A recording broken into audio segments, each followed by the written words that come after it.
welcome back to my kitchen. It's Rabbi Finn. You are here for another Bamidbar Braai from Broil and Elstree United Cinema. This week is Parshat Chukat, and therefore we can only make one thing, and that is beef. Yes, we are doing a barbecue beef, or actually to be more particular, we're going to do some London broil on the barbecue. This is going to be incredible, it's simple, it's easy. And we're going to accompany it with a perfect braai salad, or a perfect barbecue salad, a wonderful, very herby tabouleh with lots of interesting textures and flavours also going to go in. Goes beautifully with this beef. Why are we doing this beef? Well, this week is Parshat Chukat, and it starts out with a chok, with a law which doesn't have an explanation, and that is the law of the red heifer, the red cow, beef. So, to celebrate that, and I'll explain a little bit more about that in the rest of the Parshat a little bit later, but the first thing we need to do is to make our marinade. We want to let the beef marinate for at least a few hours, if not ideally overnight. So, into a zhuzha. You don't need to use a zhuzha. If you don't have one, you can just do it by hand, but I think it's going to make it much easier for me. I'm going to throw in 3 cloves of garlic, bush. I have some wonderful, wonderful rosemary that I've been growing in the garden, and thanks to God, there's been such beautiful weather. It's really, really taking off this year. So I'm going to throw in about a good sprig of rosemary, fresh rosemary. I'm throwing in there some thyme, not doing as well as the rosemary. I'm not quite sure why. It seems to almost be burning in the sun. A little bit of thyme is going in there. So we've got garlic, we've got rosemary, we've got thyme. Now the rest of the ingredients, you're going to think I'm crazy, but actually, if you look online, most recipes have this. We're going to go for a couple of tablespoons of balsamic vinegar. We're trying to effectively create a bit of an umami flavour, which is going to go on in the background. I'm going to put in there 4 tablespoons of light soy sauce. I'm using light because it has less salt. Remember, kosher meat has already been quite heavily brined, quite heavily salted already. So we don't want to do salt overload. Remember, balsamic vinegar actually has a sweetness to it, which will come through in this meat. And then a couple of tablespoons of ketchup. Finally, about 2 tablespoons worth of oil. Doesn't really matter what oil you're using, but just a bit of an oil. What's going to happen is we're going to marinate this overnight and then going to dry it off before putting it on our very, very, very hot braai. So, zhuzh up all of your ingredients. This is how easy it is to make this wonderful marinade. Zhuzh it for about 10 seconds. Once it's zhuzhed for 10 seconds, get your meat. You want to put it into a Ziploc bag or something which is not going to leak. Once you've done that, just pour the marinade in and leave it, as I say, in the fridge for a good few hours, ideally overnight. Just to show you the piece of meat I've got, it's about just under 1 inch thick, which is going to be perfect to do it. Quite a lot of kosher butchers nowadays sell something which is called London broil. Of course, London broil is a bit of a weird cut because actually it's a way of cooking as opposed to a cut itself, but let's not be so pedantic. So let's get all of this marinade in, seal the bag, and give it a bit of a massage. How easy is that? Leave it overnight, let it do the magic, and I'll show you tomorrow how my braai is going to look. So my meat has been marinating, and what I've done is I've taken it out, I've got rid of all the marinade, I've dried it, and I've let it come to room temperature for about an hour because you don't want to put cold meat onto your hot barbecue. I've gone outside, I've turned my barbecue on, I want to get it really, really hot. And whilst it's heating up, let me show you a really simple salad which I'm going to serve with it. We're going to be making a tabouleh, and tabouleh uses Bulgar Wheat. Let me just show you what it looks like. Bulgar Wheat, you can buy it in any shop. It's this grain which, if you try to eat it, it's going to break your teeth because it's little bits of cracked wheat. Let me just, there you are. And what you need to do is you need to activate it with some water. So this is what I like to do. I like to do, if I'm doing it for 2 or 3 people, I will do half a cup of Bulgar Wheat and just over half a cup of boiling water. Cover it, let all the water seep in for about 10-20 minutes, then take the lid off, fluff it up, and you're ready now to add it to it. Some recipes will say for a lot more water, but then I find you get really mushy thing. I want a slightly nutty texture to my Bulgar Wheat. And this is going to make the most amazing salad. And as I'm doing this, let me tell you about the rest of this week's Parsha, because this week's Parsha is actually quite a sad one, because it involves the death of Miriam and the death of Aharon, and also most fundamentally it involves the Moshe hitting the rock to get the water out instead of speaking to it, and therefore, according to at least the simplest reading, being prevented from going into the land of Israel. And the question is, why? What did Moshe do which is so wrong? How is it that God just reacts, almost overreacts to Moshe's sin because he hit the rock and supposed to speak into the rock? In all cases, water came out. In all cases, it was a miracle. What is going on? Before I give you the answer, let me tell you about the basic ingredients for this salad. This salad is a really easy salad. You can easily mix and match all these ingredients, add in things that you think, oh, that might be an interesting texture, an interesting flavour, take things away that you don't like. Start with a bunch of parsley. That is a key ingredient. You really can't swap that out. I guess if you wanted to swap it with anything, coriander, but I think that would be a bit too oppressive. So get your knife and you just want to quite finely dice your parsley, stalks and all, leaves and stalks. Give it a really, really, really good cut. So, back to our question. Why is it that Moshe is prevented from going to the land of Israel? What did he do which was so wrong? I guess one answer could be very simple, which is look at the name of this week's Parsha. This week's Parsha is Chukat. As I mentioned before about the red heifer, which is why we are doing the meat, which is over here, is that Chukat is of the laws which don't seem to have an explanation. And perhaps this is a way of saying, actually, not everything that happens, we need to know the reason why, we just need to accept it. In this week's Parsha, Miriam dies, Aharon dies, Moshe is prevented from going to the land of Israel. Why? Actually, that's secondary. It doesn't really matter. What matters is this is what God has decided, and we have to accept it. That is one approach. Just finish off dicing my amazing parsley. And this really is what is going to make this quite summery. It really gives it that beautiful summery feel.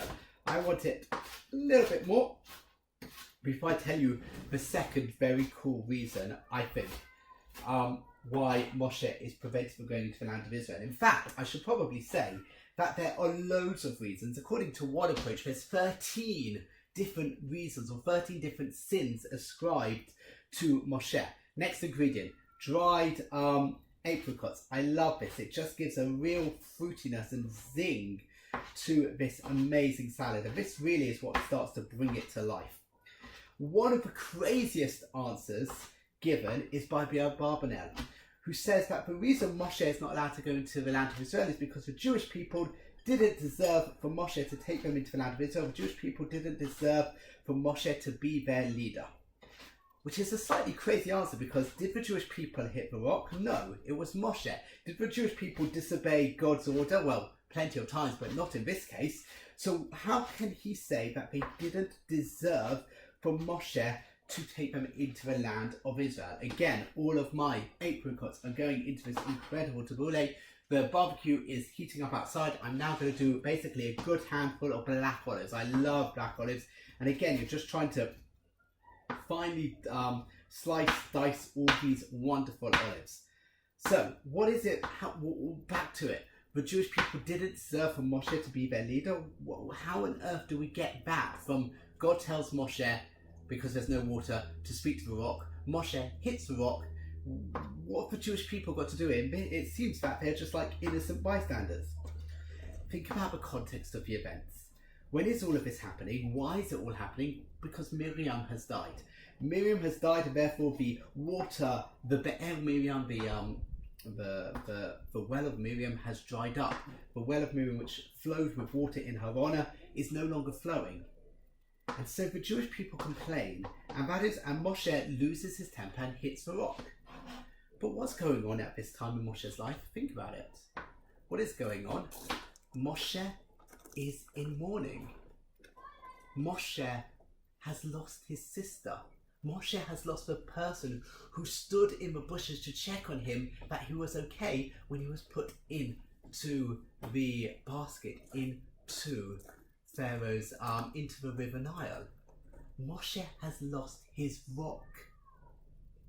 And the Jewish people, they show no sensitivity, they show no compassion, they show no care. All they do is complain that their needs are not being met. The Jewish people didn't deserve Moshe. And one could argue that if the Jewish people had been slightly more compassionate, slightly more forgiving, then actually Moshe would not have found himself in that situation when he was hitting the rock. Now, does that excuse Moshe's actions? No. But it does also place some of the blame, some of the responsibility onto the Jewish people. Before I tell you the final thing, now add in, again, a handful, well actually this is probably 2 handfuls of toasted almonds. How often do we pass the buck? How often do we fail to take responsibility? We might not be fully responsible for something, but there are times, too many times I think, that we just deny all responsibility, we deny all claims that actually we had something to do with those events. And I think that the message is that actually sometimes we need to take responsibility. We might not be the final actor in something, but if we've caused that chain of events, I think we sometimes need to realise when we have done so and actually take some responsibility for it. I'm putting in about a 1/4 teaspoon to 1/2 teaspoon of salt. You're going to taste it afterwards to decide if you need to have a little bit more salt. And then I'm going to do about a squeeze of about 1/4 of a lemon. The lemon again brings it all to life. Beautiful squeeze. This is a beautiful salad, by the way, for Shabbos. I often serve this on Shabbos, especially in the summer. It goes so well with everything. It goes well with fish, it goes well with falafel, it goes well with like turkey courgette meatballs, it goes well with so many, with salt beef, with anything, and it's going to go amazing with the beef when I put it on the barbecue. So there it is. An incredible easy tabouleh, which has taken what, 5 minutes to make. Gonna let that be. Gonna go outside, we're gonna put our meat on the barbecue. Before I do that, as I said, I dried it off and I've let it come up to room temperature. So because I've dried it off and it's quite a lean piece of meat, I need to add a bit of oil to it. So I'm gonna oil my meat, both sides, and then put over some ground pepper, and then I'll see you outside by my barbecue. Okay, so we're outside again. We are ready to do the brine. We're ready to do the barbecuing. The key thing about London broil is you want to cook it either rare or medium rare. Anything more than that and it's going to be really tough. You're also going to want to slice it against the grain and let it rest. Now, depending on how thick it is, you're going to want to do probably, what, 3 minutes either side, 4 minutes either side, and then check it. You want to use a digital thermometer. You want to get to about 120 degrees Fahrenheit is the internal temperature, because as it rests, it's going to keep cooking a little bit. I've got quite a thin piece actually, so I'm probably going to try with 3 minutes on either side to start off with. Right, so the barbecue you want to have on a super high heat. You want to get it as high as you can, and then you're going to lay it across the grill so you get that lovely charring across it. I will show you. I'm going to put it on 3 minutes, as I say, either side, then going to test the temperature, and then let it rest for about 10 minutes before you slice it, and I'll show you the final product at the end.